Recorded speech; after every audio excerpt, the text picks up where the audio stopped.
pleased to have people coming out in this kind of weather. So the driving isn't all that great. Today I'd like to talk. Okay, thank you. Sorry, people online. I need to. Whoa. I need to turn the mic on first. So my name is Deb Mielke.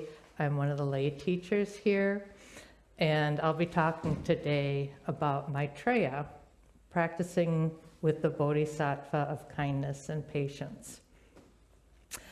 So I don't know if you've noticed, but I think we've definitely entered the winter season. There are weeks of shorter days, more darkness, and increasing cold. Weeks that can be very hard for many people. We also have the holiday season where it can feel like everyone else is celebrating. Maybe I feel alone, depressed, or grieving. And I ask, what can we do to embrace this time of year and help each other in the darkness and the cold? So I recently attended a couple of workshops that I found immensely helpful and would like to share this with you before we dive into the main topic of Maitreya. We're also celebrating Rahatsu this week, Buddha's enlightenment, with a 7-day formal retreat, silent retreat called a sesshin. This will include meditation, Dharma talks, one-to-one meetings with the teacher, formal oryoki meals, chanting and vowing. Some of us will be attending all or part of the retreat, either in person or online. And 7-day retreats can take some real commitment and endurance. Maybe even the help of Maitreya, the Bodhisattva of patience and kindness. So the first workshop I attended was with Paula Arai, and it centered somewhat on creating our own rituals. And we met in groups of 2 to 4 participants. Our group discussed rituals around sunset to really appreciate the change from daylight into nighttime. One of our participants does a gasho or a bow to the sunset. For myself, I need to keep track of when the sun is setting so that I can appreciate the end of the day before it turns completely dark. And I like to take a walk, no matter how cold it is outside. But sometimes it's just looking outside the window at the sunset, maybe reciting a "Made a Loving Kindness" chant. So now I'd like to share with you a short segment written by A.R. Ammons from his Snow Poem collection. A slice of clearing widened over the ridge at sundown, and the sun stood in it for a minute, full glow flapping up against the garage and trees, and through the windows against the walls. And it was very nice, say around 4:20. Gold effluvia gone by 4:27. I'm just going to repeat that. A slice of clearing widened over the ridge at sundown, and the sun stood in it for a minute, full glow flapping up against the garage and trees, and through the windows against the walls. And it was very nice, say around 4:20. Gold effluvia gone by 4:27. So the second workshop I attended was online with Taigen Dan Layton.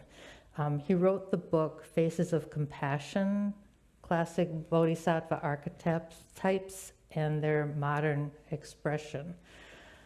And we did a practice period or class several years ago on this. I'm not sure when, but I really enjoyed it. And we used this book as the text.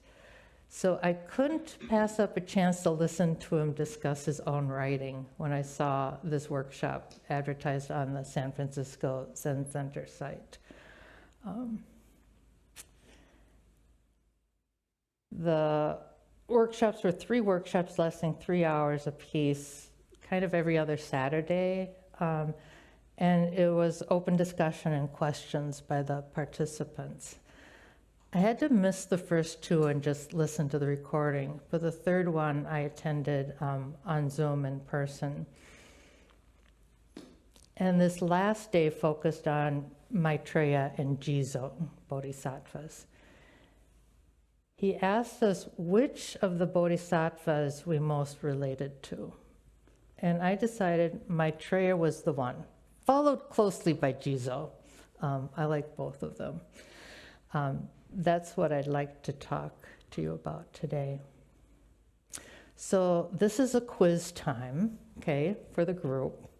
And online, don't worry, you don't have to answer anything. And if I don't get it from the group, I might put a couple of priests in training on the spot. So anyways, feel free to answer. So who is the Bodhisattva of wisdom?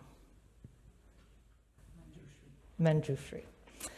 And who is the Bodhisattva of compassion? Avalokiteshvara. And who is the Bodhisattva of action?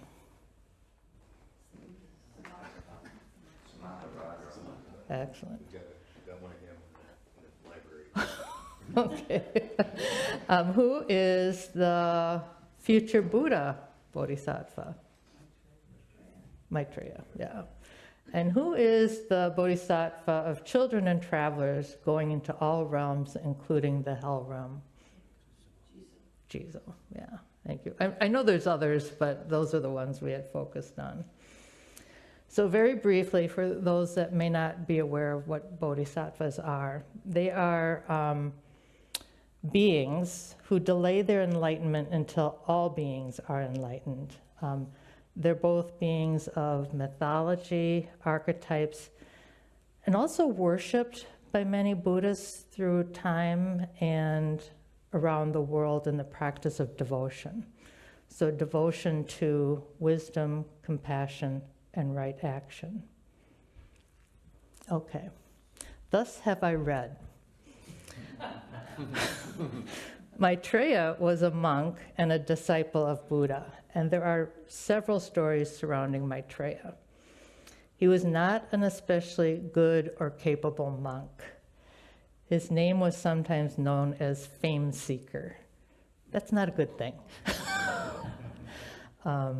And although he read and memorized sutras, he derived no benefit from them and quickly forgot most of what he had learned. This comes from the Lotus Sutra. But Maitreya was one of the first recorded bodhisattvas to be venerated and recounted in Buddhist sutras. He's found both in the Pali Canon, Theravadan texts, and Mahayana sutras. These are 2 main branches of Buddhism. Some accounts describe him as a novice and relatively junior disciple of Buddha. Buddha predicted that he would become the next incarnation of Buddha in the distant future, say 30,000 to 7.5 billion years in the future. Other disciples were perplexed because he was not particularly distinguished for his wisdom or vigorous practice. Indeed, seemed a little bit naive, even foolish at times. But the slothful fame seeker monk also did many acts of kindness. In fact, he's named after the word Metta, which is the word for loving one. And we call the practice of loving kindness Metta practice. And I know during Rahatsa we'll be chanting the Metta Sutra. A version of loving kindness chant is in the bulletin. So I would like to do this chant now with the group. And I do need to find, there we go. What I'd like to do is start with I and do it 3 times in a row, because sometimes it's very hard to do loving kindness for ourselves. You'll also notice that it's a little bit different than a lot of loving kindness chants, because I start with, may I be filled with loving kindness. And you don't normally see that, but that's kind of the way I've evolved it. So we'll go ahead. May I be filled with loving kindness. May I be peaceful and at ease. May I be well. May I be happy. May I be safe. May I be filled with loving kindness. May I be peaceful and at ease. May I be well. May I be happy. May I be safe. May I be filled with loving kindness. May I be peaceful and at ease. May I be well. May I be happy. May I be safe. Now I'd like to do once with you as the pronoun. And you can decide who your you is. It can be someone you love. It can be someone you despise. It can be your dog. It also can be all beings. I leave it up to you. May you be filled with loving kindness. May you be peaceful and at ease. May you be well. May you be happy. May you be safe. Just yeah, those guys don't need it that way. But the last one I would like to do is using the pronoun we, because we're all doing this together and it sounds so beautiful. So one time, okay. May we be filled with loving kindness. May we be peaceful and at ease. May we be well. May we be happy. May we be safe. Thank you. Okay, back to Maitreya now. So you remember the 2 big stone carvings that were in Afghanistan that were destroyed by the Taliban, and this was in 2001. Those were actually stone statues of Maitreya. And he's often depicted sitting Western style on a throne or a white cow with his palm on his chin, sometimes serene, sometimes crying. Okay, so I saw a picture of a statue, so I'm going to try to imitate this. That's how he looks. And he's kind of concerned about people.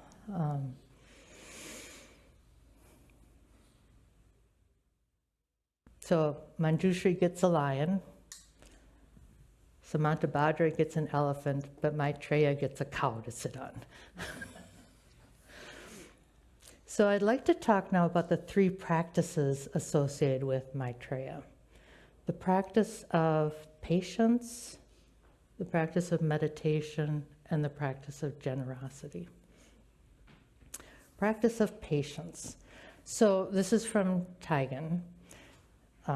Quote, generally emphasized is the very long period fraught with various setbacks over numerous lifetimes that would pass between Maitreya's first thought of enlightenment and his future Buddhahood. So some situations we find ourselves in allow for positive constructive actions to improve or alleviate conditions of suffering. Maitreya's patience is needed when we can do nothing or can't see how to act. We may need to wait patiently, but this is not passive. This is an active, contemplative patience, trying to determine what we do need to do. I think about persons who have been incarcerated, either rightly or wrongly, who need the patience of Maitreya. And there are many examples of this. I think about Mandela, who was imprisoned for years in South Africa. More recently, Leonard Peltier, who was pardoned by Biden last year. And I also think of the prisoners who are part of the Innocence Project that works on overturning convictions. And these convictions were often based on false evidence or have been confessions of the real perpetrator. And now I'm really worried about the imprisoned and deported immigrants who have not been given due process.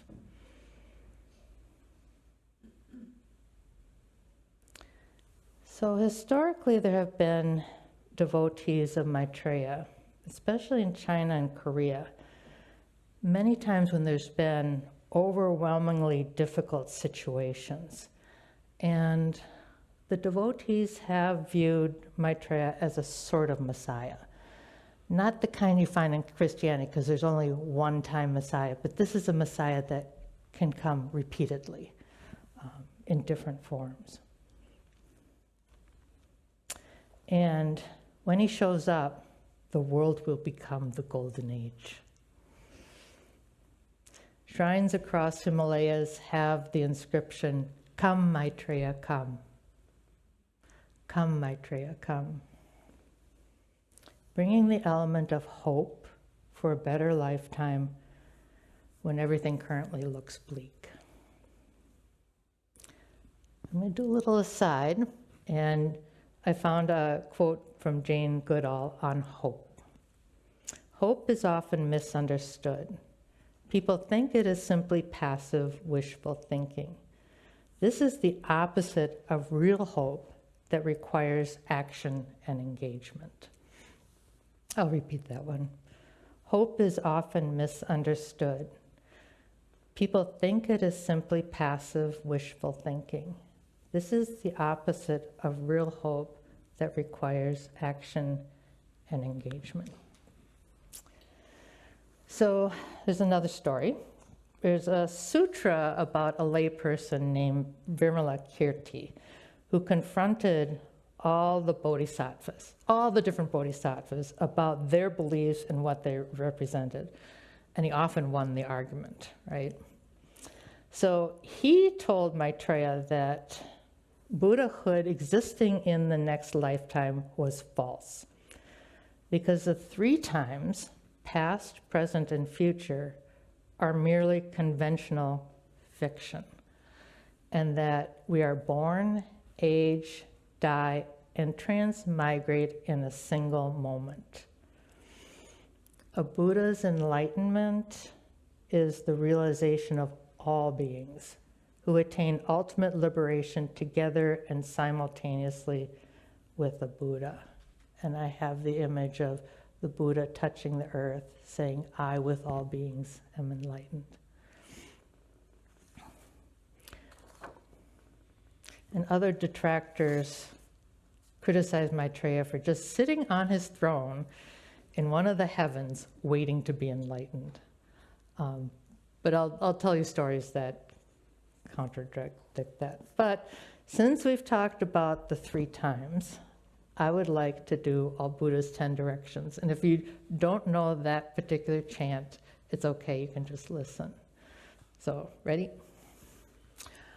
All Buddha's 10 directions 3 times.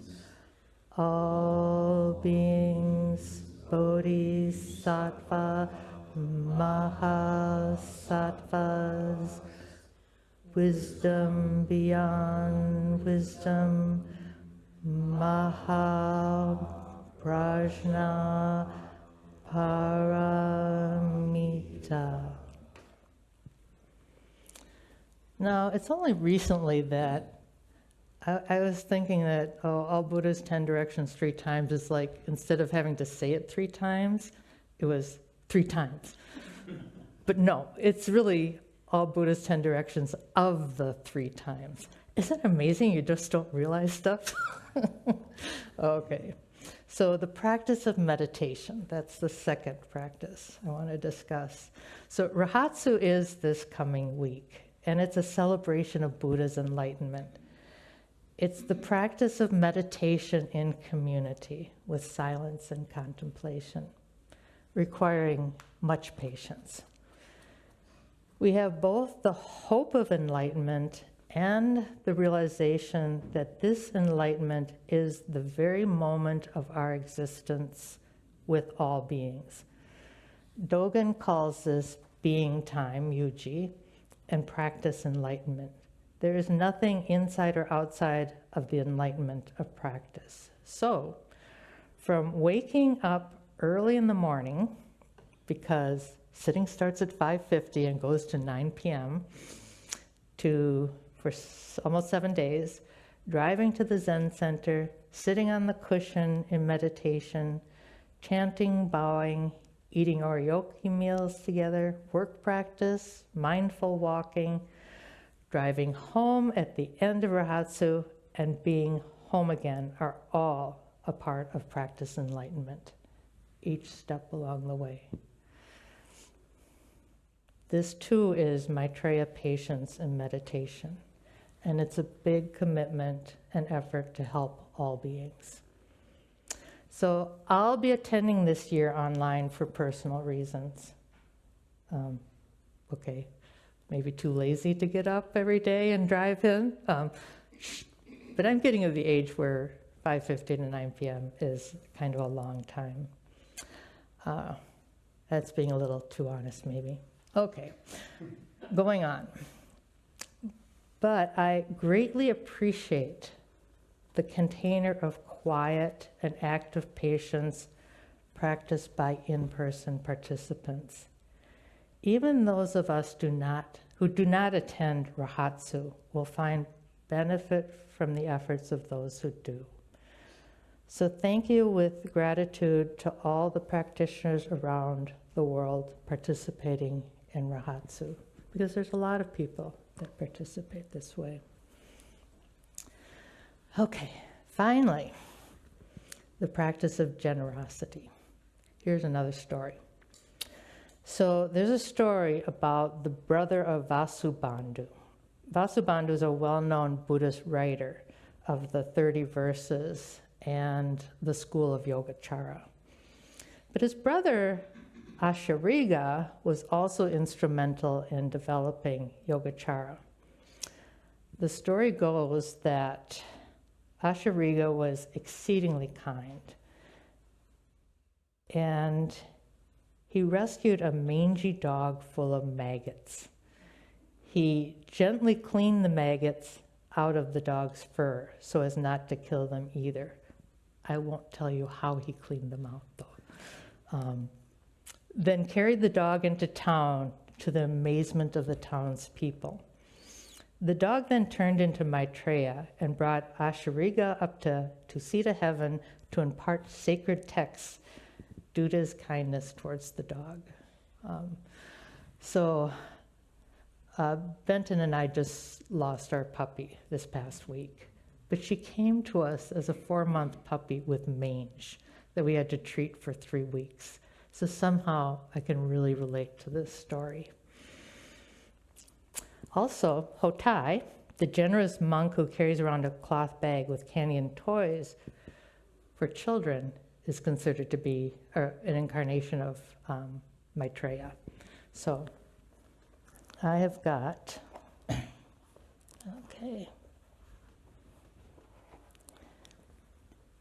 a statue of Hotai. Okay, a friend gave this to me like 30, 40 years ago after being out in a bar. But anyway, that's my kitchen Buddha. But, I really kind of am fond of Santa Claus too. And it reminds me of Santa Claus who brings gifts and toys to children at Christmas time. But I think the difference is, and here's some Santas. Oh, are you gonna sit up? Oh, there you go. I'm gonna sit up that way, huh? Okay, and here's another one.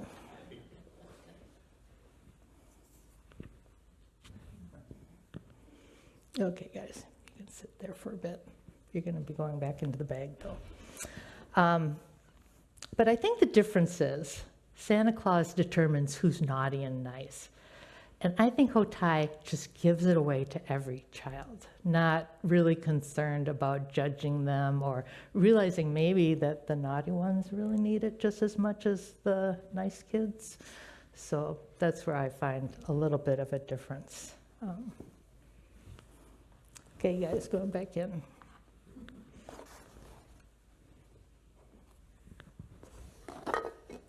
Also, the 10 ox herding pictures that depict the progress of a practitioner finding enlightenment, and the final picture of the person entering the town without needing the trained ox anymore is often Maitreya. And this is about, controlling, finding and controlling and understanding the mind. So Maitreya goes into town not needing that level of support and is just kind and generous. Maitreya has also been painted in goddess form, that male-female dualism, non-dualism is there. And then the last person, Ryokan, who was a Japanese poet. Not sure what years he wrote, but it was during the time of smallpox, so it's been a long time ago. Although he's not felt to be an actual incarnation of Maitreya, is compared with him due to his kindness. He was a fully trained Soto Zen monk who left the monastery to become a forest hermit. But he would go into town and play with the children in the village. He was also famous for the poems he wrote. He called himself the Great Fool and took loving care of even the lice in his robe. He would take them out like at night and then put them back in. Okay. His poetry captures the sincerity and simplicity of the way of life embraced by many Maitreya devotees. There often were the common people who practice outside of the usual hierarchy of both structured Buddhism and the political system.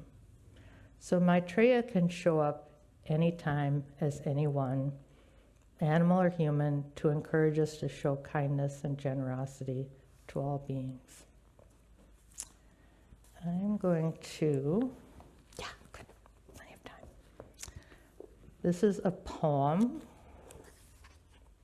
by Lou Welch, who was a close associate of beat poets and strongly influenced by Mahayana ideals. Maitreya poem. At last in America, Maitreya, the coming Buddha, will be our leader, and at last will not be powerful and will not be alone. Take it as a simple prophecy. Look into the cleared eyes of so many thousands, young, and think, maybe that one, that one, that one. Look out. The secret is looking out and never forgetting there are phony ones and lost ones and foolish ones. Know this, Maitreya walks our streets right now. Each one is one. There are many of them. Look out for him, for her, for them, for these will break America as Christ cracked Rome. And just tonight, another one got born. Thank you, Lou. So even when we practice with our slothful, foolish, imperfect ways, seeking either fame or respect, we too are both present Buddhas and future Buddhas in our desire for freedom from suffering for ourselves and all beings, in 10 directions and 3 times, past, present, and future. I would like to leave you now with a paragraph from Zenju Earthlyn Manuel's book, The Deepest Peace, as we look out our windows at the sunset, or out the front door, porch windows during Rahatsa. Okay.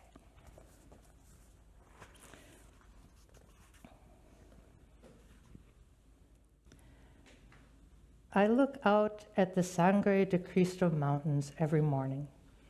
They stretch from where I can see them, here in northern New Mexico to southern Colorado and all the way to Canada. When I walk by the window throughout the day, I stop and look. Many times I have to sit down to take them in. This happens 6 to 10 times a day. They appear as a painting with yellow and dried red grasses and plants that spread out before them. Sometimes I'm standing on the highest peak looking back at myself. Sometimes I'm lying at the foot of the range, looking up into the face of Cristo. Sometimes I'm the wild animal resting in the mountain caves. And sometimes there's nothing, just the mountain.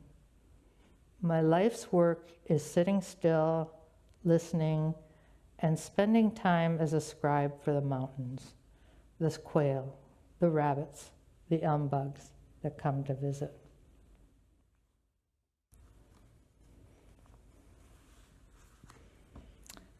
Thank you so much. So I would like to open things up to either questions or comments. And I'll start with the group in the room here. Please. Is the Otai Buddha supposed to have a bowl? Does he hold the bowl above his I think sometimes he does, yeah. My dad had a statue of that. Oh, yeah? In his studio, he said the reason he's poor is because it was broken. Like the handle missing. The bowl was lost, you know. Like the cursed Buddha statue. I still have the statue. Oh, yeah, I never yeah. know what was, I never knew the name. Mhm. Thank you for that. That was really Yeah. cool. Yeah, I like the, I now have the cursed Buddha. you have it. Statue. Cursed or blessed, Well, yeah. you know, hard to say. Break the curse, you know. Yeah. Ben? I'd like to mention that our Suki is a Bodhisattva. She really was. And I have a picture of her one day. She had sat down on my cushion when I had got up for a moment for meditating. And she would always come to meditate with us. And she always was willing to share her love with anybody who came by. Except, yeah, she was very generous that way, except sometimes other dogs. Very reactive and kind of mean. But, you know, we all have our ways, right? It's okay. Yeah. Thank you. Yeah, John. Yeah, Deb, I'm glad that you brought up what's going on with the immigrant population right now. And chanting the Veda Sutra here, I think of, may I be safe. Yeah, And yeah. what the people across the planet that have to worry about being safe. Mhm. We have it pretty darn easy here in general, most of us. Yeah. So I'm just glad that you brought him up. Thank you. Along those lines, I was interested in the Jane Goodall quote on hope and action. Yeah, Because there's another saying that says, hope is not a plan. yeah. And that, and when you don't know what the plan should be, to sort of hold that hope, sort of with action orientation, but kind of sitting with it and waiting to know what to do next is somewhat comforting, because Yeah, yeah. hope is not a plan is a little bit, if there isn't a plan, that can be somewhat discouraging. Yeah, and I often think of, we follow our ethics, you know, we do what feels right and we do what feels kind and supportive in ways that we can, that we know how, so that those efforts don't come to a halt. And we may not be able to help this person there, but we can help these people here. Yeah, yeah. Jeff? Thank you. So yesterday I learned another koan, which is usually a situation with a question buried in the middle of it. And it was at a workshop for what they call upstanders. Upstanders are people who show up at ice raids and record what's going on and try and identify information from people who are being seized by ice. In order to provide legal help, etc. We don't escalate, and it's a tense situation. This is a nonviolent practice.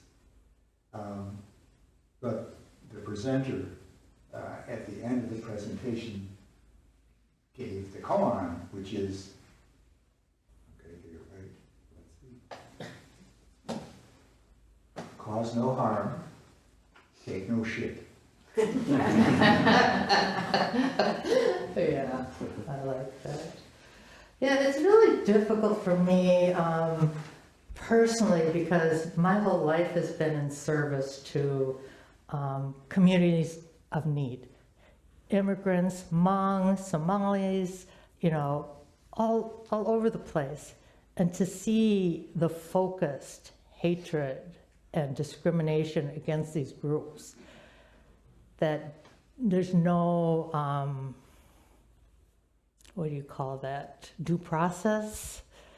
There's no respect for promises already given. So it is a very stressful time, I think. But it's less stressful for me than for the groups that are being targeted. Yeah. Leslie. Yeah, thanks for your talk. It's really Yeah, great. thank you. One of the things you talked about with, I think of Maitreya, a future birth. And you bringing up, I forget who was it that said that Maitreya is actually, there is no future, there is no past. Well, it's Vermila Kirti, yeah. Okay, Yeah. so pretty good source. So that by thinking of it as future birth, I think of Maitreya as not being here yet, but that correction is that Maitreya is already here. And so maybe the future birth means there's always that hope that we'll get the help we need, no matter what arises. And I had not thought of it that way until you said that. And I thought that was really important to me to hear, so thank you. Yeah, I appreciate you're that. welcome. Oh, and I love the poem, that there's a Maitreya, there's a Maitreya, there's a Maitreya. Yeah, and it's always being born. Yeah.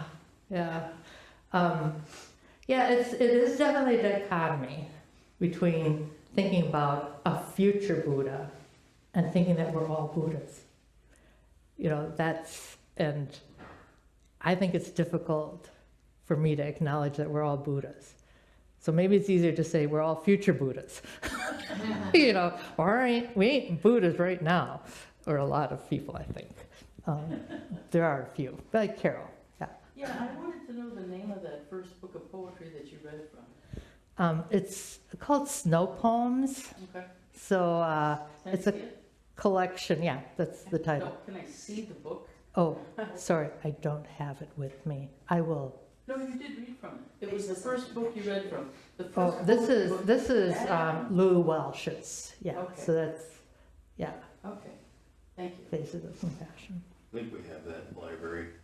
Yes. He was like, I know you read Yeah. it. You read from it. Yeah, that was Lou Welsh. Yeah, the Maitreya poem. Okay. Thank you. So can I go to beginner's mind? I find that this Bodhisattva stuff all kind of confusing, because there's these celestial Bodhisattvas, that are they gods and goddesses, or are they archetypes that we aspire to, or are they like Catholic saints and stuff like that, and then there's like aspirations to being a bodhisattva. And then there's even some of what you read, there's sometimes stories of actual historic figures interacting with these fictional perfect beings. So I find it all a little confusing. I would say all of the above, right? Because I think because people do interact in different ways, and some people really, I think, like saints, need that intermediary to identify with, because they can't go straight to Buddha. That's just too powerful. And then sometimes the way I look at it is I see bodhisattvas all around me. You know, in my practice as a physician, I feel like I've been helping the bodhisattvas because, you know, foster parents, people who like volunteer at soup kitchens, you know, volunteer with homeless. I mean, they're all out, they're in this very room, are bodhisattvas. And it's the aspiration to relieve suffering for others. I think that is, for me, the soul quality. It's that wanting to help others relieve their suffering. Does that make sense? Oh, sure. Yeah.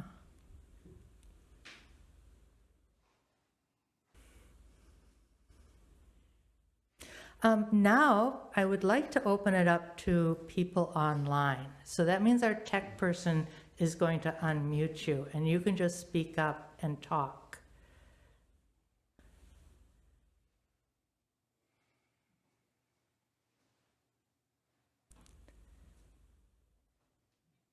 I would like just one person to try to say anything, even good morning, so I know that it's working. Good morning. Thank you so much. I'll give it a couple minutes here.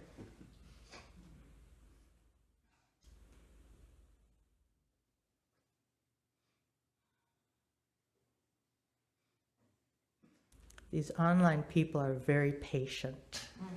They're sitting there contemplating. I'm not sure if you guys are sitting on a cow or maybe a couch or chair, maybe a cushion, but I appreciate you coming and attending this talk. Thank you. Any other questions or comments? I want to say one more thing if I can. Please, yes, yes. Maybe you made me think about the whole idea of the Bodhisattva being here. And this is a plug for the children's program also. So my granddaughter has been going to the children's program, and I have a Jizo at home that looks a lot like the Jizo that's up in the room where they have their class. And she was walking by there and she goes, "Oh, we have that at the Zen Center." And I said, she's 5. And I said, "Yes, we do, that's Jizo." And she goes, "I thought that was a Bodhisattva." And I said, "Well, it is." And I was able to explain to her that there are many bodhisattvas. So the concept of bodhisattvas among us is not going to be foreign to her, where it is to so many of us. It's like the saints are walking if you go to Christianity or Catholicism. But bodhisattvas don't have that mystique. They're not up there. They're right here. Yeah. And so I think what a wonderful way to look at the world, that there are bodhisattvas among us, that Maitreya is among us. Yeah. They all are among us. Yeah. So. It reminds me of the saying that Mr. Rogers said, is look for the helpers, if you ever heard that. And I just had this thought, I'm not sure where to park it, but of, is compassion something that can be taught?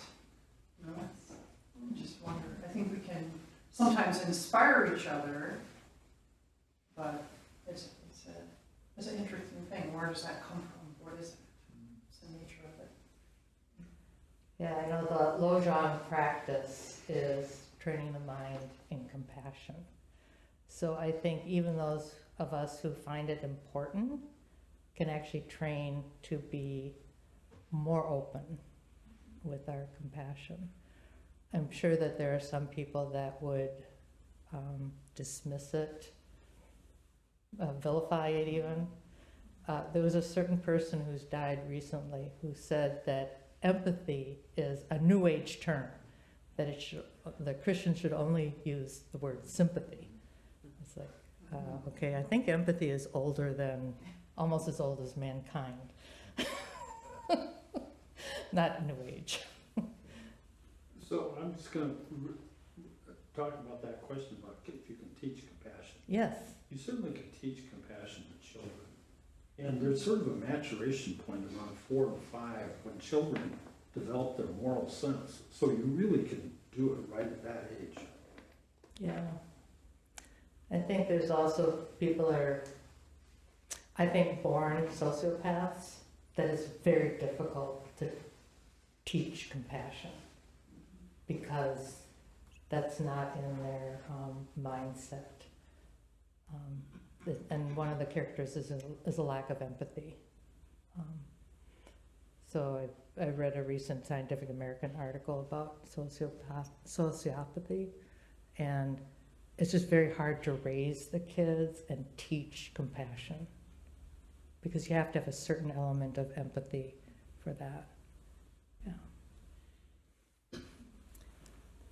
I think it's built in, but people, for some reason or another, maybe by inheritance, are so damaged that it's very difficult for them to discover it. So it's more a question of discovering it in yourself than teaching it. Yeah. And I think removing the layers that we have built up that keep us from being compassionate. Yeah. Rosemary. I think it absolutely can be taught. And I know that because I had to learn it. I joke that I have 2 German grandmas, so I was not brought up with the idea of compassion. And I actually learned it at a Zen center, and it was very confusing to me. It took me a really long time.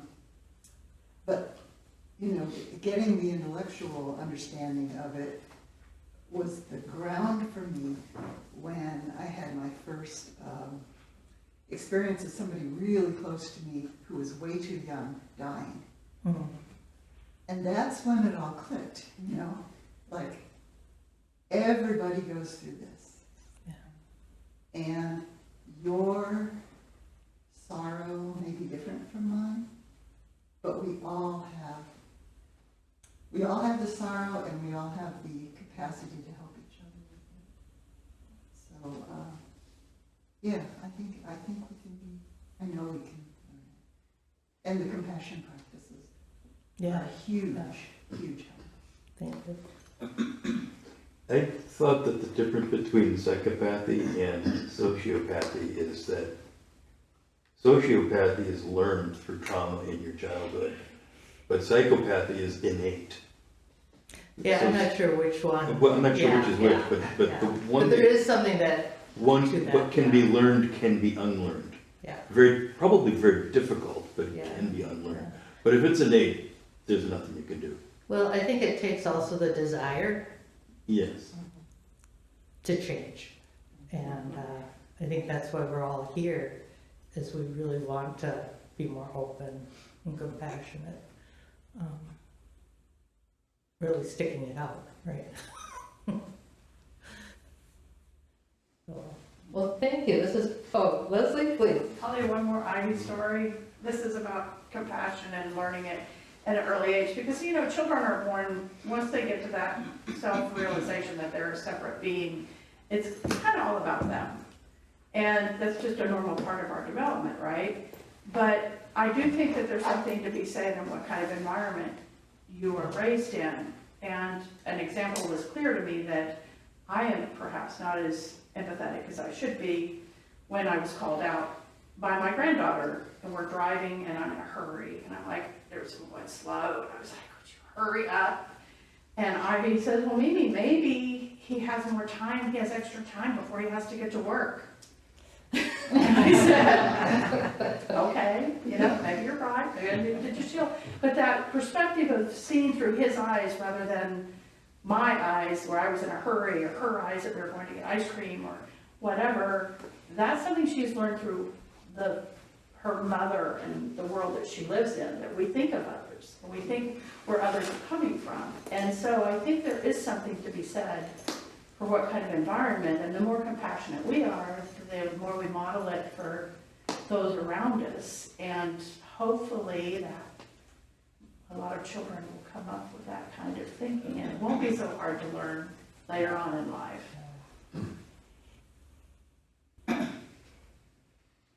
Well, thank you, everyone. I think we should move on towards announcements. And I don't know, do I turn this off now? Sure.